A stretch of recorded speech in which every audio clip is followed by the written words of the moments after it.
Hello, তোমরা অনেকে বলেছিলে একটা হেয়ার কেয়ার রুটিন শেয়ার করতে। তো আমার হেয়ার কেয়ার রুটিন খুবই সিম্পল। আমি সপ্তাহে একদিন তেল লাগাই, প্রত্যেক চতুর্থ দিন, মানে 3 দিন ব্রেক দিয়ে চতুর্থ দিনে হচ্ছে তেল লাগাই।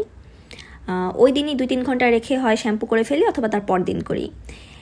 এই সপ্তাহে হচ্ছে আমি গতকাল তেল লাগিয়েছি, মামি অয়েল ম্যাসাজ করে দিয়েছিল, তো আজকে শ্যাম্পু করব। এই তেলটা হচ্ছে বর্তমানে ব্যবহার করছি।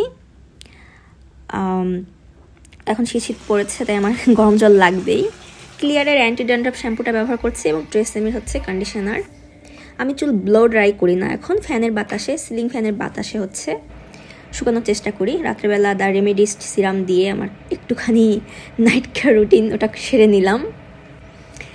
টিপ আমার লাগবেই। তো এই যে আমার সিরামটা, অনেকেই নাম জিজ্ঞেস করেছিলে কোন সিরামটা ব্যবহার করছি। এই যে এই সিরামটা ব্যবহার করছি, এটা আমি আলতোভাবে লাগাবো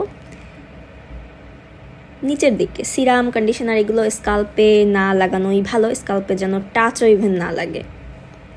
এরপর আমি একটা টার্মারিক টি বানিয়ে আনলাম, চুলটা মেলে দিয়ে শুকানোর চেষ্টা করছি এবং মনে হলো মিনহয়েল চা খেয়ে ফেলি।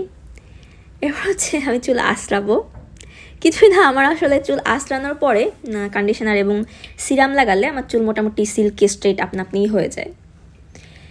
এই তো আমার হেয়ার কেয়ার একেবারেই হেয়ার কেয়ারই না, জাস্ট একদিন আমি তেল লাগাই সপ্তাহে। আমি জানি না এটা আসলে কোনো রকমের রুটিনই হলো কি না। টাটা।